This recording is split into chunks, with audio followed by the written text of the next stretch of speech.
पर अगर हम बात करें यूएई वर्सेस अगर हम देखें न्यूजीलैंड, तो वो सीरीज़ कहीं ना कहीं आज से शुरू हो रही है, जिसके बारे में कि आप उन मैचेस को कहाँ देख सकते हैं, वो सारी डिटेल्स हमने कम्युनिटी में डाली है, जाकर जरूर चेक करिए। और ओवरऑल कुछ स्टैट्स वगैरह भी हमने डाले थे, और यूएई वर्सेस न्यूजीलैंड की जो कवरेज है, पोस्ट मैच एनालिसिस वगैरह, वो सब कुछ आपके सामने हम जरूर प्रेजेंट करेंगे। लेकिन यहाँ पर इसी बीच में जो सबसे ज़्यादा इंतजार जो जिस टूर्नामेंट्स का यहाँ पर है एज एन एसोसिएट भी, वो है एशिया कप और वर्ल्ड कप। तो रिसेंटली अभी एशिया कप है, तो इसलिए उसकी कवरेज लगातार यहाँ पर जारी है। और जैसे कि आप जानते हैं कि एसीसी और आईसीसी इवेंट्स को लगातार हम कवर करते हुए नजर आते हैं, चाहे उसमें एसोसिएट हो या फिर ना हो। खैर इस बार तो एसोसिएट भी है, क्योंकि एशिया कप हर बार एक एसोसिएट तो टीम यहाँ पर रहती ही है। अब ये आज के जो वीडियोस है, ये सबसे स्पेसिफिकली उन प्लेयर्स के बारे में, खास करके बैटिंग डिपार्टमेंट में, जो 6 की 6 टीम्स यहाँ पर खेल रही है एशिया कप में, उनकी जो टॉप 5 के जो बल्लेबाज हैं, अगर हम बात करें ओपनर्स, 1 डाउन, 2nd डाउन और 3rd डाउन, ये जो डाउन वाइज जो इनके प्लेयर्स हैं, उनकी फॉर्म किस तरीके की है इस वक्त, कितने प्लेयर्स आउट ऑफ फॉर्म है, कौन से इन फॉर्म है, क्या एवरेज है, और किस तरीके के चैलेंजेस उनके सामने होने वाले हैं, इस पर बात आज जरूर करेंगे। 6 की 6 टीम्स की यहाँ पर एसोसिएट टीम नेपाल की भी बहुत डीप डिस्कशन है, जरूर बने रही है। बहुत इंटरेस्टिंग इनसाइट्स भी आपके सामने रखेंगे, और साथ साथ में एक बहुत इंटरेस्टिंग डिस्कशन भी यहाँ पर होगा। शुरुआत करते हैं सबसे पहले यहाँ पर अगर हम बात करें इंडियन टीम्स, टीम इंडिया की अगर हम बात करें, ग्रुप ए की बात कर लेते हैं सबसे पहले, इंडिया, पाकिस्तान और नेपाल, फिर ग्रुप बी की बात करेंगे। इंडियन टीम की अगर यहाँ पर बात करें तो जो उनके टॉप 5 प्लेयर्स हैं, openers, 1 down, 2nd down, 3rd down, उनका क्या हाल है अभी। अगर हम रिसेंटली हम यहाँ बता दें आपको, लास्ट 5 ओडीआई मैचेस की स्टैट्स हम आपके सामने रख रहे हैं कि रिसेंट फॉर्म उनकी किस तरीके की रही है, क्या वो अच्छे टच में नजर आ रहे हैं, या फिर टच अभी उन्हें वापस से रिदम में जरूर बाकी है। शुरुआत करते हैं सबसे पहले इंडिया के ओपनर शुभमन गिल से। बिल्कुल, अगर हम शुभमन गिल की बात करें, आखिरी 5 इनिंगों में तो उन्होंने 163 रन यहाँ बनाए हैं, और 32.6 की एवरेज से उन्होंने रन्स किए हैं, और एक हाफ सेंचुरी यहाँ पर शामिल है, जिसमें कि वेस्ट इंडीज़ के खिलाफ भी वो थे लास्ट में जो अभी सीरीज़ हुई ओडीआई की। तो ये उनका हाल रहा है पिछले अगर हम 5 इनिंगों में देखें तो। बिल्कुल, वहीं पर अगर उनकी तरफ देखें तो 32.6 का एवरेज है। तो इस एवरेज को आप कैसे देखते हैं एज अ ओपनर? ज़रूर अच्छा है, आप शुरुआत थोड़ी दिला पा रहे हैं, 50 पाक की पार्टनरशिप भी अगर हो जा रही है, अभी हम देखेंगे रोहित शर्मा का कैसा चल रहा है आगे, तो और अच्छी तरह हमें मालूम पड़ जाएगा कि एज अ ओपनर भी आप अच्छा जा रहे हैं। लेकिन शुरुआत तो ज़रूर मिल रही है यहाँ पर, और बेहतर आप कर सकते हैं, क्योंकि आपसे एक्सपेक्टेशन, आप जिस टीम से को रिप्रेजेंट कर रहे हैं वो बहुत बड़ी है, तो एक्सपेक्टेशन भी आपसे बहुत बड़ी होगी इन जैसे इवेंट्स में, एसीसी और आईसीसी इवेंट्स। बिल्कुल, क्योंकि यही बहुत ज़्यादा मैटर करता है। बिल्कुल सही, जी हाँ। एट द एंड खैर उनके पार्टनर रोहित शर्मा की बात करते हैं हम। रोहित शर्मा की लास्ट 5 ओडीआई इनिंग्स में रिसेंट उनकी फॉर्म है वो काफ़ी शानदार है, और स्टैट्स एंड क्या कुछ कहते हैं जरूर बताइए। ज़रूर, 207 रन, 207 रन उन्होंने बनाए हैं, 51.75 के एवरेज से उन्होंने रन्स किए हैं, एक हाफ सेंचुरी और एक सेंचुरी शामिल है, तो अपने आप में बहुत बेहतरीन फॉर्म में है, रिदम में है, और उम्मीद होगी कि ये फॉर्म उनका यहाँ एशिया कप में जो बहुत बेहतरीन इवेंट है, इंपॉर्टेंट इवेंट है, यहाँ पर भी नजर आएगा। बिल्कुल फेल ना हो जाए, बस इसी चीज़ से उन्हें बचना हो। बिल्कुल सही कहा आपने, बायलैटरल सीरीज और एसीसी और आईसीसी इवेंट्स का प्रेशर जो है वो बिल्कुल अलग होता है। तो अगर हम लास्ट 5 ओडीआईस की बात करें तो शुभमन गिल और Rohit Sharma as a pair भी कहीं ना कहीं यहाँ पर हमें देखने को मिला है। एक का 32 का एवरेज है और एक का 50 का करीब करीब एवरेज है, तो अच्छा कर रहे हैं। लेकिन वही हमने कहा एशिया कप और आईसीसी कप, तो फिलहाल एशिया कप की बात हो रही है। एशिया कप जैसा जो प्रेशर है वो एक अलग लेवल का होता है। उसके बाद जो 1 डाउन की बात करें यहाँ पर विराट कोहली की अगर हम बात करें तो यहाँ पर जो उनके स्टैट्स क्या कुछ कहते हैं लास्ट 5 ओडीआईस में? जरूर, 136 रन उन्होंने बनाए हैं और 27.2 की एवरेज है, तो फिलहाल थोड़ा सा अभी रिथम में, तो फिलहाल के लिए अभी हम देखें तो बहुत ही बड़े प्लेयर हो जाते हैं। और ये 5 इनिंग लास्ट 5 इनिंग का है, लेकिन उससे 2 जाएंगे तो 2 बैक टू बैक सेंचुरीज आई। तो विराट कोहली का कैलिबर ही बहुत बड़ा है। रोहित शर्मा और विराट कोहली ये दोनों ऐसे हैं जिन पर आप भरोसा कर सकते हैं कि हाँ वाइड बॉल में अच्छा करेंगे।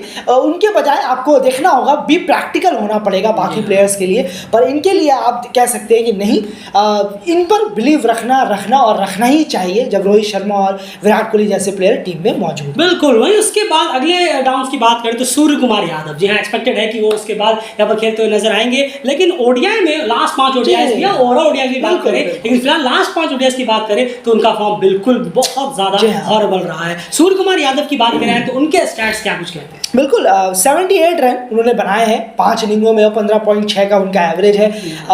टीम उनके साथ शायद ये आईसीसी इवेंट तक जाना चाहेगी जहाँ तक डेली क्रिकेट को लगता है।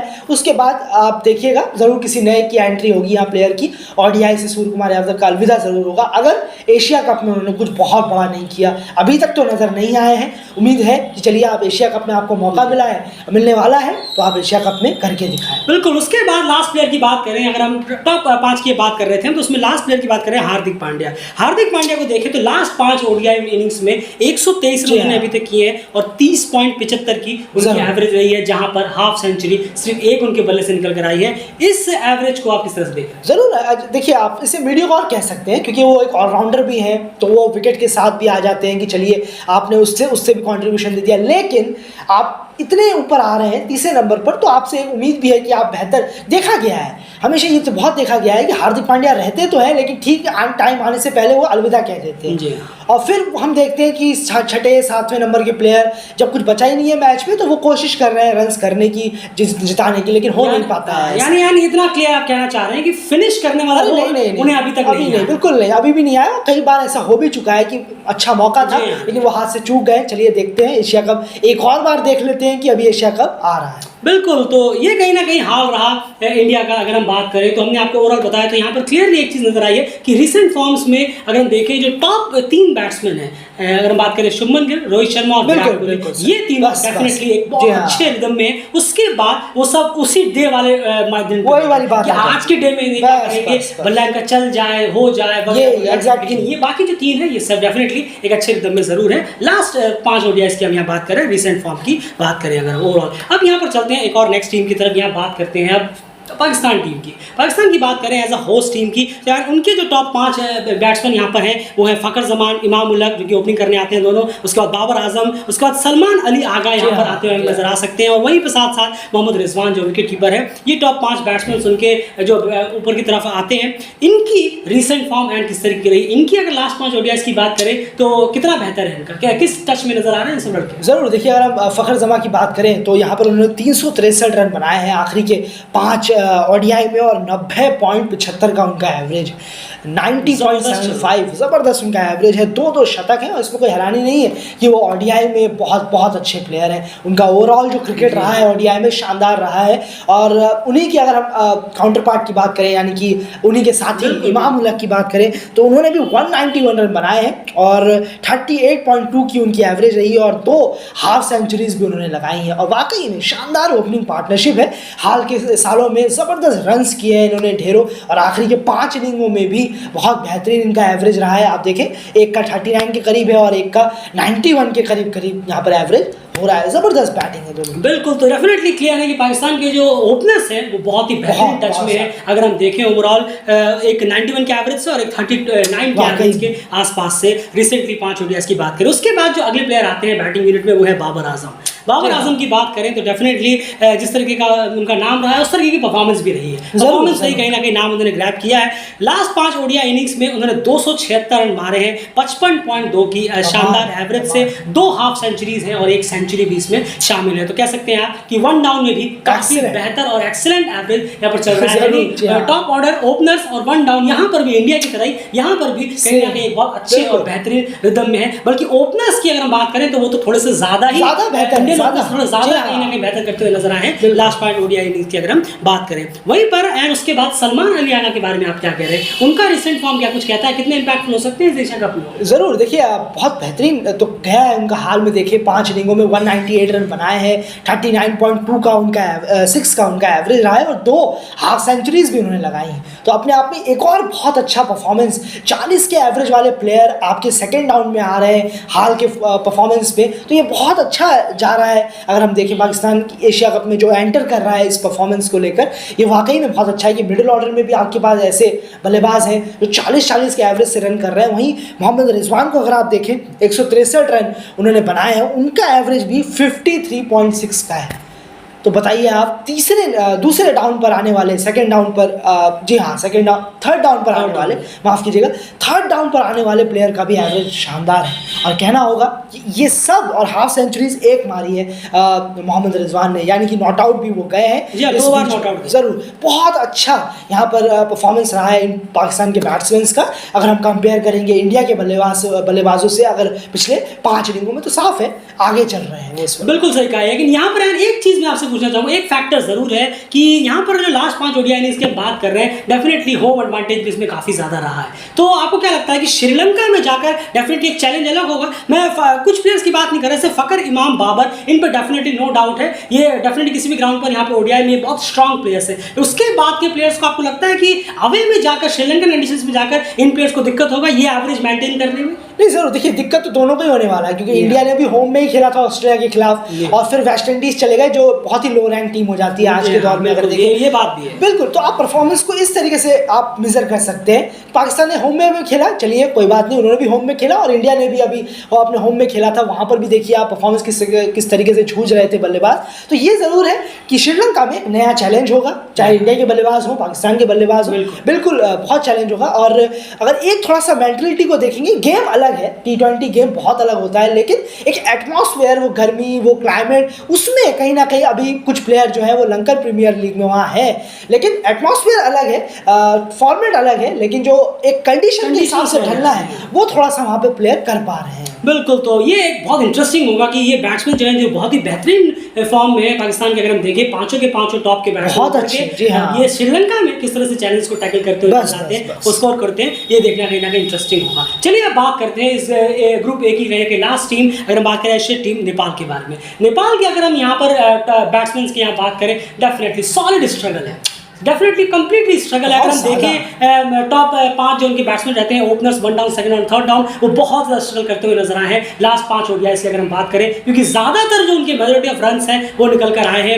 ऑलराउंडर से, लोअर ऑर्डर के बैट्समैनों से, या फिर बॉलरों से भी। आते कि संदीप ने भी कॉन्ट्रीब्यूशन दिया है, उनसे ज़्यादातर रन्स निकल कर आए हैं। लेकिन जो टॉप 5 बैट्समैन की यहाँ बात करें तो अहम शुरुआत सबसे पहले कुशल गुरतेल से यहाँ करते हैं। कुशल गुरतेल की अगर हम यहाँ पर बात करें तो यहाँ पर हमने इनका नेपाल का बॉल फेस भी इंक्लूड किया है, क्योंकि ये इसलिए इंक्लूड किया क्योंकि नेपाल के लिए यहाँ पर अलग चीज है। नेपाल के लिए एशिया कप में जाकर आपको एशिया कप नहीं जीतना है, आपको इंप्रेसिव परफॉर्मेंस देंगे तो भी कहीं ना कहीं काम चलेगा। इसलिए बॉल फेज में भी पैरामीटर है कि अगर आप 50 ओवर पूरे खेल जाते हैं तो अपने आप में एक इंप्रेसिव परफॉर्मेंस है। इंडिया या पाकिस्तान के खिलाफ अगर आप 50 ओवर पूरे बैटिंग कर जाते हैं, डेफिनेटली आप इंप्रेस करने में कामयाब जरूर हुए। इसीलिए बॉल फेज में भी कितने कामयाब रहे हैं लास्ट 5 ओडीआईज में, इस पर भी बात जरूर करेंगे। एंड कुशल गुरतेल की मैं बात करता हूँ, 180 बॉल फेज जिन्होंने किए हैं लास्ट 5 इनिंग्स में, 114 रन और 22.8 का एवरेज, डेफिनेटली एवरेज काफी ज्यादा लो है। जी हाँ जरूर, बिल्कुल। क्या कहेंगे? नहीं जरूर, ये अगर आप एवरेज की बात कर रहे हैं तो 23 तकरीबन 23 का एवरेज बिल्कुल बहुत खराब है। और आप खेले हैं अपने काउंटर पार्ट, अपने ही साथी टीम के खिलाफ, और उन टीमों के फुल मेंबर में भी अगर आप खेले तो उन टीमों के खिलाफ जो लो रैंक टीम है,